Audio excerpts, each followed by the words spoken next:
got two sets of these front and back of ships, but I don't have the middle, so I made the middle myself. I just filled it in, and then I am creating on the lower level here of this boat a deck for rowers, and I'm going to use some Technic here so that I can attach my rowing poles to the piece. Now over here I've got some boats I made. Here's a gondola. I've done a few Venice scenes where I have the gondola rolling underneath of an archway. That's pretty cute. I made this dragon boat out of some Ninjago pieces, particularly the tail and the wings and the head were all from the same set.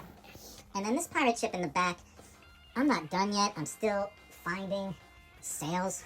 I want to complete and use the old cloth sail method. So I'm still working on this ship. But you can see I've got some nice details started. When I finished the last build, I had a lot of connection pieces left. And I had all of these blue wings. So I decided that I would make this dragon river fighter, okay? And some of the features of this, we got the beautiful blue wings. They're all connected to a pulley system that can be operated from the back. And then there's this beautiful wing detail on each side. We've got a deck for our rowers. There's 3 oars on each side. And then check this out. During battle mode, the head comes up, and my most fierce cannon is in here.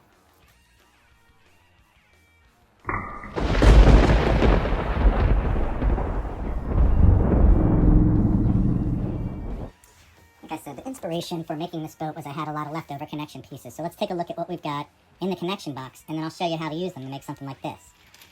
I've got this type of connection here, okay? Now this is one plus piece connects to one minus piece. So that the plus piece has, it looks like a single stud, and then the minus piece has like a 2-pointed grip. And then you put them together, and then with this piece, it provides a static movement. So wherever you put it, it's going to stay still. I use that to make the wings. Then we have a piece that's more fluid. So you have a 3-pronged piece meets a 2-pronged piece. This piece has both connections. It's like an extension. So what you do is you put the 2 inside the 3. This provides a more fluid motion. See, it'll swing better. If you want something that swings the best, and I purposely made this one off color so you could see, this piece is a hinge, and it goes like this, okay, and it hinges like that. There's also smaller versions of that, and they're more static than the big ones. They're not as floppy. This connection was very hard to find. This is the connection for the blue pieces. It's hard to explain, but these pieces allow for a more fluidity of motion, especially when you have 2 or more of them attached. But without an anchor, they're useless. Luckily, I used to have 4. Now I have this stack of 5 extra, so I know how to find them at once. When you're looking for something that you want to find again, but you don't want to take it out of inventory, I always say build a stack of 6 or a stack of 12 so that you can find them later. That's how I group my deuces. The last type of connection is the one that I'm having difficulty working with on this pirate ship. So I have a central pole, and the only thing that you can Lego to it is to put a pole through these hooks. And then I've engineered, give you a closer look. I've engineered my own rigging.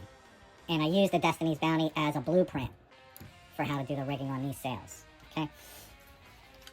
So in order to get something to connect to that, you need to clip it. So this piece is just a static version of that pole. And I also have posts like this. And these posts I use a lot for clips. So I can clip, if this piece is going up, I can clip it this way and then build something coming out. Or I can put it this way and build something coming up. This is a good door hinge, but you have to use 2 of them to create a gap. Here, I'll show you. See, and then this clip will stay inside the gap. All right, let me show you how to build a ship. So I wanted the side of the ship to look like it was an actual dragon. So I'm going to use the static connection pieces to build the curve, and then I'm going to reinforce them with these clips and these rods. And then I'm going to use some dots to separate the space so that I can put the plates on the outside. Here I am attaching my oars. Here's the bottom of the jaw. I used an under ship piece and some teeth pieces there. And then here is my back deck. Pretty simple. And then this deck for the rowing level pops out, although it will be mounted in the finished product. Then this is the base of my tail. I used a ball joint so I could snap the tail on and off as I worked with it.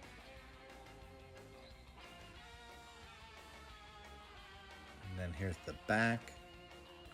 And then I used the hinge pieces so that I could mirror the shape of the boat as I made the captain's quarters.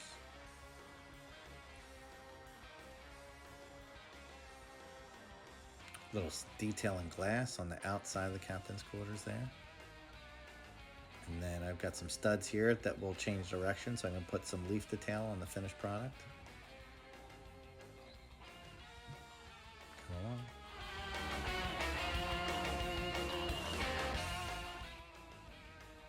There's my middle gunnery deck. And then I want everything to come up. So instead of doing the gunnery covers down, I did them up.